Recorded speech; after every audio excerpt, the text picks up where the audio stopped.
গণভোট বাতিল হলে জুলাই সনদের কোনো বৈধতা থাকবে কি না?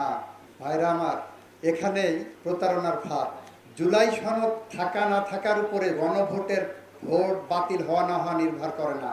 জুলাই সনদ নিজেই স্বতন্ত্র, স্বকীয় এবং কার্যকরী। জুলাই সনদ কার্যকর করতে পারবে এই পার্লামেন্ট। জুলাই সনদ কিভাবে কার্যকর হবে সেটাও জুলাই সনদের মধ্যেই বলে দেওয়া আছে।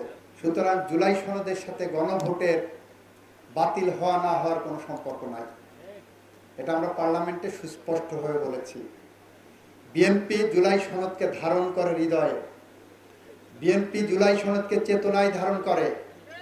বিএনপি বিশ্বাস করে জুলাই সনদ এদেশের জুলাই আগস্টে 2024-এর জুলাই আগস্টে ছাত্র জনতা রক্তের আখরে লিখিত।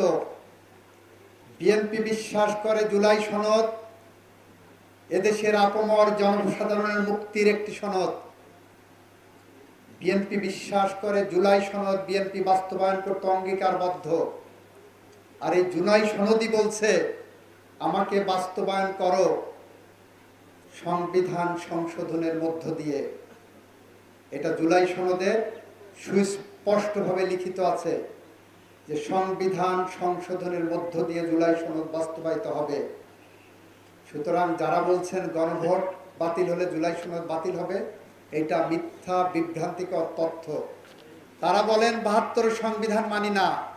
আমরা বলি 72-এর সংবিধান জুলাই সনদের অংশ এবং জুলাই সনদও 72-এর সংবিধানে ঢোকার অপেক্ষায় আছে।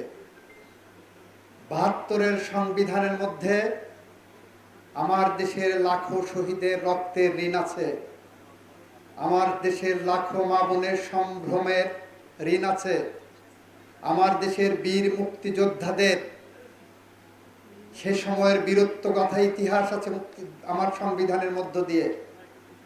বিগত 55 বছরে বাংলাদেশে যারা গণতন্ত্রের জন্য সংগ্রাম করেছেন, আইনের শাসনের জন্য সংগ্রাম করেছেন, ন্যায় বিচারের জন্য সংগ্রাম করেছেন, এই সংবিধানের মধ্যে তাদের ঋণ আছে।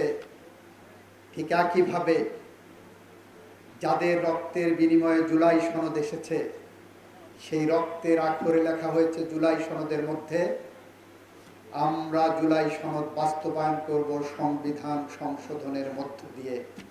এখানে কোনো ইফস অ্যান্ড বাটস নাই।